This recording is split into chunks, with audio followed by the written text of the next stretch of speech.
Muy bien, continuemos ahora con la definición de fuero sindical, que está allí contemplado en los artículos 405 a 413 del Código Sustantivo del Trabajo. Como denominación del fuero sindical, tenemos que se denomina de esta manera, es decir, fuero sindical, la garantía de que gozan algunos trabajadores de no ser despedidos ni desmejorados en sus condiciones de trabajo ni trasladados a otros establecimientos de la misma empresa o a un municipio distinto sin justa causa previamente calificada por el juez de trabajo. ¿Quiénes entre los trabajadores están amparados por este fuero sindical? Bueno, para ello tenemos que revisar entonces los artículos 406 y 407 del Código Laboral. Allí dice que están amparados por el fuero sindical los fundadores del sindicato, desde el día de su constitución hasta 2 meses después de la inscripción en el registro sindical, sin exceder 6 meses. Este se denomina fuero de fundadores. Hay otros trabajadores también cubiertos por el fuero sindical, y son los trabajadores que con anterioridad a la inscripción en el registro sindical ingresan al sindicato, para quienes el amparo rige por el mismo número de meses que estamos mencionando ahorita, es decir, hasta por 2 meses después de la inscripción en el registro sindical sin exceder de 6 meses. A este se le conoce como fuero de adherentes. También están amparados por el fuero sindical los miembros de la junta directiva o juntas subdirectivas de todo sindicato, federación o confederación de sindicatos, sin pasar de 5 principales y 5 suplentes. También los miembros de los comités seccionales, sin pasar de un principal y un suplente. Ahora bien, la protección se hará efectiva por el tiempo que dure el mandato y 6 meses más. A este se le conoce como el fuero de directivos o fuero ordinario. También se encuentran amparados por el fuero sindical 2 de los miembros de la Comisión Estatutaria de Reclamos que sean designados por los sindicatos, federaciones o confederaciones sindicales por el mismo periodo de la Junta Directiva y 6 meses más. A este se le conoce como el fuero de reclamantes. Y finalmente, se encuentran amparados por el fuero sindical los siguientes: cuando se presenten cambios en la junta directiva, el antiguo miembro continúa gozando del fuero durante los 3 meses subsiguientes al cambio de la junta directiva. Ahora bien, en los casos de fusión de 2 o más organizaciones sindicales, continúan gozando de fuero los anteriores directores que no queden incorporados en la nueva junta, hasta 3 meses después que se realice la nueva junta. Entonces, con esto resolvemos una inquietud que se presenta cuando las personas creen que por el mero hecho de pertenecer a un sindicato ya tienen el fuero sindical cubriéndolos allí. Y la respuesta es no, no es así. Solamente están amparados por el fuero sindical los que acabamos de enumerar. Estos 5 grupos que acabamos de enumerar. Ahora bien, para que proceda el despido hay que cumplir con una serie de formalidades. De acuerdo con la definición de fuero sindical, para despedir, desmejorar o trasladar un trabajador, se debe tener justa causa previamente calificada por el juez de trabajo. Esto significa que el empleador, frente a cualquiera de las 3 situaciones presentadas con un trabajador, debe iniciar un proceso judicial para demostrar la existencia de una justa causa y luego, conforme a la decisión del juez laboral, proceder a la desvinculación del trabajador. El juez va a negar el permiso que hubiere solicitado el empleador para despedir un trabajador amparado por el fuero sindical, o para desmejorarlo o para trasladarlo, si no se comprueba la existencia de una justa causa. De otro lado, si se llega a comprobar que el trabajador fue despedido sin la correspondiente autorización del juez laboral, se ordena por parte del juez el reintegro del trabajador y se condena al empleador a pagarle, a título de indemnización, los salarios dejados de percibir por causa del despido. Luego encontramos en el artículo 412 que las simples suspensiones del contrato de trabajo no requieren intervención del juez. De igual forma, el trabajador que goce de fuero sindical puede ser sancionado disciplinariamente de acuerdo con lo establecido en el reglamento interno de trabajo. Eso está allí referido en el 413 del Código Sustantivo de Trabajo. Ahí tenemos entonces la serie de requisitos que se tienen que cumplir para poder hacer procedente el despido de un trabajador que tenga fuero sindical. Pasemos ahora al derecho de asociación de los servidores públicos. Resulta que el derecho de asociación está garantizado en Colombia para el desarrollo de todas las actividades, haciendo aplicación efectiva de la característica constitucional de nuestro Estado Social de Derecho.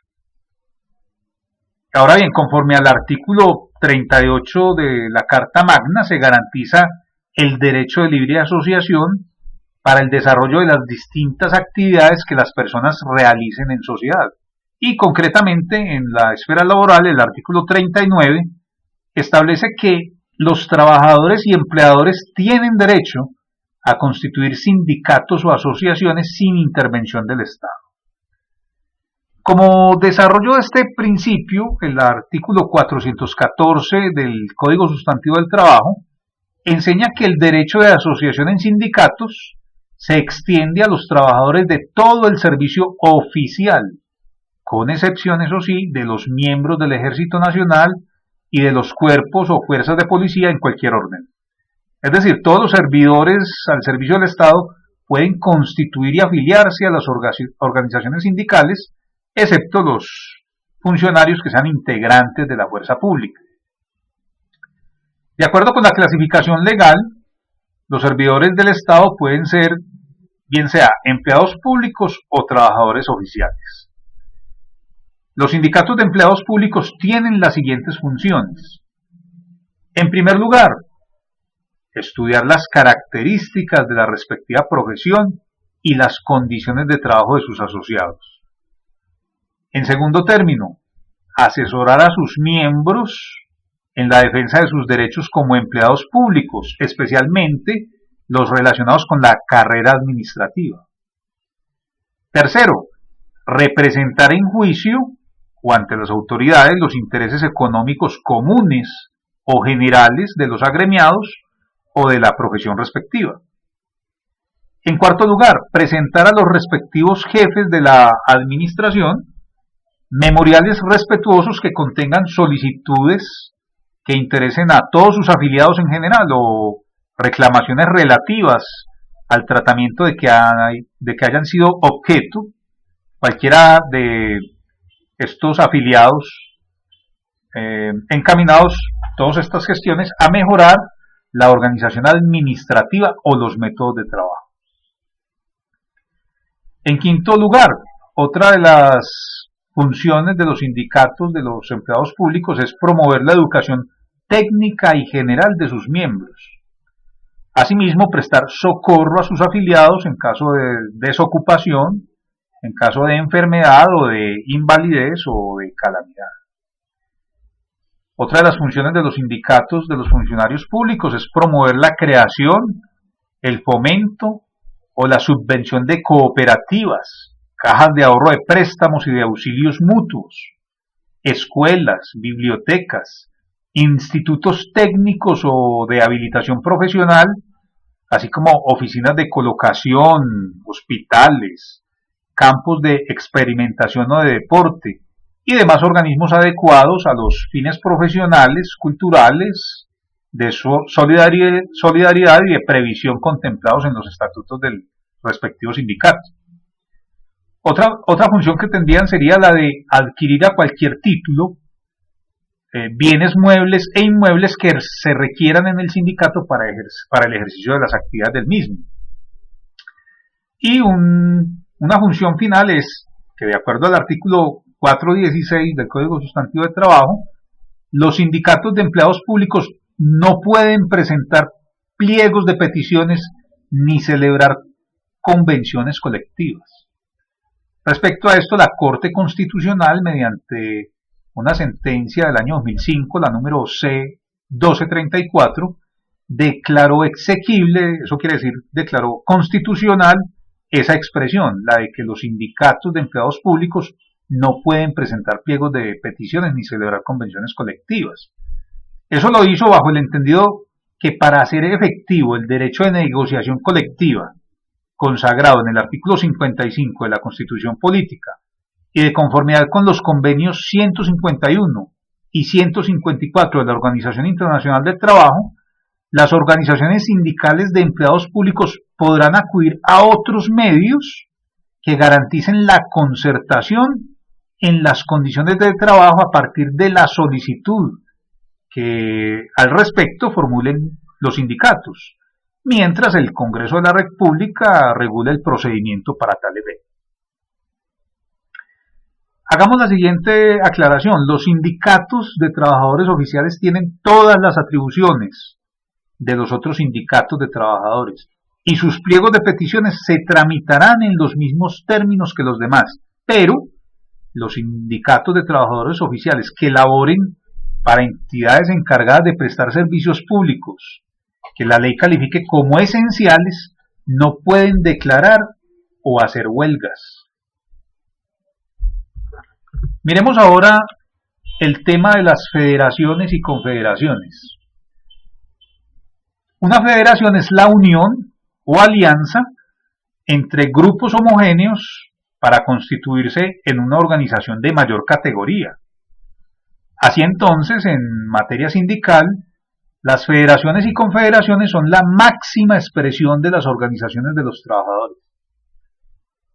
Toda federación necesita, para constituirse y subsistir, como mínimo 10 sindicatos, si son de carácter local o regional, o 20 sindicatos afiliados si es de si es de jurisdicción nacional, bien sea profesional o industrial. Las confederaciones requieren por lo menos de 10 federaciones. También se les denomina organizaciones de trabajadores de segundo grado a las federaciones, y se les denomina organizaciones de trabajadores de tercer grado a las confederaciones. Ejemplos. Claro, tenemos en nuestro país, por ejemplo, el caso de la Federación Colombiana de Educadores, cuya sigla es FECODE. También podríamos ver la Federación Nacional de Trabajadores al Servicio del Estado, que se conoce como FENALTRAS.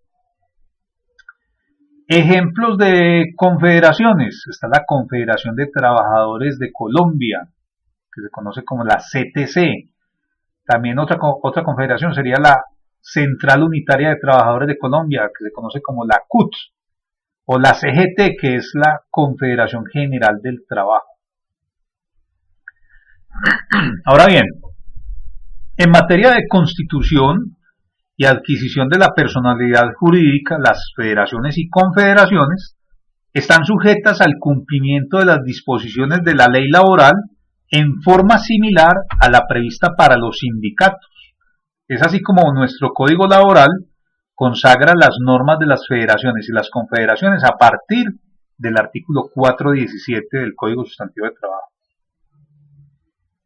Tienen derecho de personería jurídica propia y las mismas atribuciones de los sindicatos, excepto la declaración de huelga, la cual compete privativamente cuando la ley lo autoriza a los sindicatos respectivos o grupos de trabajadores directa o indirectamente interesados. Las confederaciones pueden afiliar sindicatos si los estatutos lo permiten. Eso en el 417. Ahora, en el 418 del Código Laboral nos hablan de las funciones adicionales de las federaciones y confederaciones. Entre esas funciones encontramos servir de tribunal de apelación contra cualquier medida disciplinaria adoptada por una de las organizaciones afiliadas. Una segunda función de las federaciones y confederaciones, dirimir controversias que susciten entre los miembros de un sindicato afiliado, que se susciten entre ellos, por motivo o por razón de las decisiones que hayan sido adoptadas en el sindicato. Una tercera función de las federaciones y confederaciones, resolver diferencias que ocurran entre dos o más de las organizaciones que han sido federadas. Ahora bien, las organizaciones de trabajadores de segundo y tercer grado, es decir, federaciones de segundo grado y confederaciones de tercer grado, así dijimos que se les denominaba, estas organizaciones tienen registro sindical, junta directiva y fuero sindical. Por otro lado, en cuanto a los estatutos, el artículo 425 del Código Laboral señala que tienen derecho a redactar libremente sus estatutos y sus reglamentos administrativos. De igual forma, pueden asesorar a sus organizaciones afiliadas, asesorarlos ante los respectivos empleadores en la tramitación de sus conflictos y también ante las autoridades o ante terceros respecto de cualesquiera reclamación que se presente. Muy bien, estudiantes, entonces de esta manera hemos hecho una explicación sobre lo que tiene que ver con el derecho de asociación sindical. Recuerden entonces que explicamos sobre los sindicatos, por ejemplo, el concepto, la clasificación de los sindicatos, cómo se constituyen y en qué consiste su personería jurídica. También explicamos cómo es la organización de los sindicatos y cómo se disuelven y se liquidan. Después explicamos lo concerniente al fuero sindical. Recuerden que vimos cuál era su definición, cuáles eran los trabajadores que estaban amparados por ese fuero sindical y al final vimos cuáles son las formalidades del despido que se requieren para que proceda el despido de un trabajador que esté cubierto con el fuero sindical. Hacia la parte final, entonces, vimos lo que tiene que ver con el derecho de asociación de los servidores públicos y también lo relacionado con las federaciones y confederaciones.